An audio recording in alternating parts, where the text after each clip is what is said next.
రాయలసీమ రంగస్థల చైర్మన్ గుండాల గోపీనాథ్ రెడ్డి ఆధ్వర్యంలో తిరుపతిలోని మధుర గాయకులు శ్రీ ఘంటసాల విగ్రహానికి పాలాభిషేకం చేసి పుష్పాంజలి ఘటించారు. ఘంటసాల మన మధ్య లేకున్నా వారి పాటల్లో వారు నిత్యం బ్రతికే ఉన్నారు. ఘంటసాల పైన వారి పాటలపైన మిక్కిలి మక్కువ గల రాయలసీమ రంగస్థల చైర్మన్ గుండాల గోపీనాథ్ రెడ్డి ప్రతి నెల 1వ తారీఖున తిరుపతిలోని ఘంటసాల వెంకటేశ్వరరావు విగ్రహానికి పూలమాలలు సమర్పించి వారి పట్ల తమకు గల అభిమానాన్ని చాటుకుంటున్నారు. ఈ నేపథ్యంలో ఉదయం ఘంటసాల విగ్రహాన్ని మొదటి నుంచి నీటితో శుభ్రం చేసి అనంతరం పుష్పాలతో అలంకరించారు.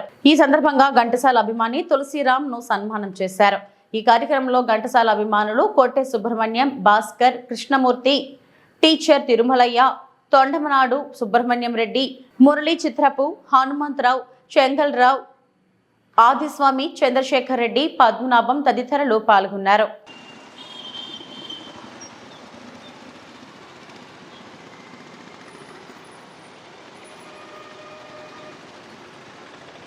अमर रहे घंटसाला, अमर रहे, अमर रहे, अमर रहे घंटसाला, अमर रहे, अमर रहे, अमर रहे घंटसाला।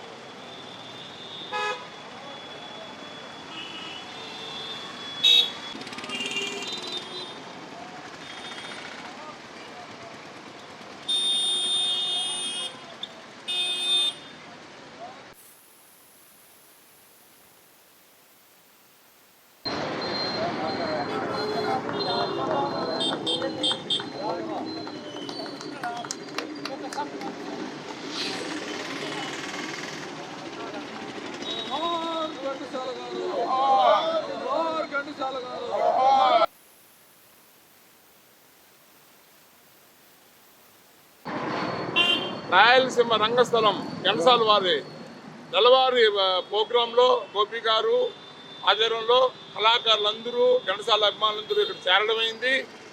తులసిరామ్ అనే ఘంటసాల అభిమాని చాలా నిక్కించిన రాజకీయాల్లో కూడా ఉన్నాడు. చాలా స్ట్రైట్ ఫార్వర్డ్, నిజాయితీపరుడు, నిగర్వి.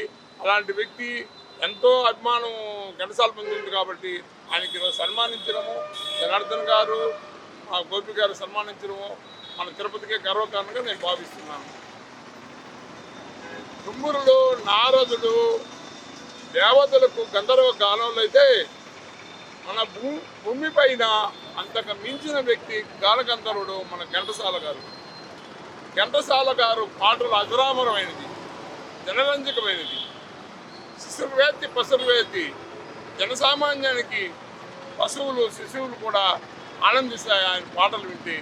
అటు సాంఘికమైతే ఏమి, అటు జానపదమైతే ఏమి, పౌరాణికమైన అన్ని పాటలు అనుసరించిన సుశీలా గారితో కానీ, జానకితో కానీ ఆయన భగవద్గీత అనేది హైలైట్.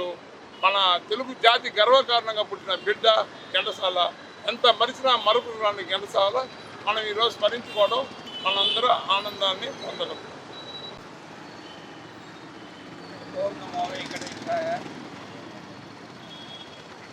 మహాగాయకుడు, చరిత్రలో ఆచంద్రార్థం నిలిచిపోయేటువంటి అమర గాయకుడైనటువంటి ఘంటసాల వెంకటేశ్వరరావు గారు, ఆయన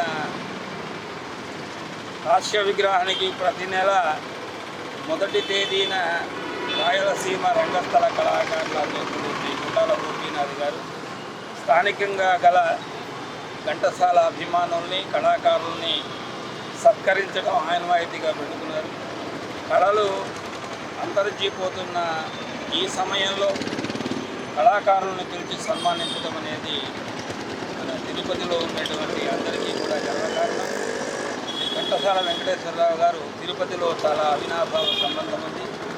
వారు ఒక చిన్న గాయకుడి నుంచి ఈనాడు ప్రతి ఇంట, ప్రతి గుడిలో వినపడేటువంటి భగవద్గీత పాడి జరామరమైనారు. వారు తిరుమల తిరుపతి దేవస్థానం వారి వెంకటేశ్వర వైభవంలో పాడిన పాటలు కూడా మహా అద్భుతమైనటువంటి అవి గుర్తు చేసుకుంటూ ఈనాడు తిరుపతిలో ఈరోజు తులసిరామ్ గారిని వారిని ఘనంగా సత్కరించుకోవడం మనందరికీ మహద్భాగ్యంగా. ఈ కార్యక్రమాల్లో స్థానికంగా అభిమానులు అంటూ లేరు ఘంటసాలకు. వారందరూ కూడా పాల్గొని ఈ కార్యక్రమాన్ని మరింత ద్విగుణీకృతం చేయవలసిందిగా అందరినీ ఆహ్వానం.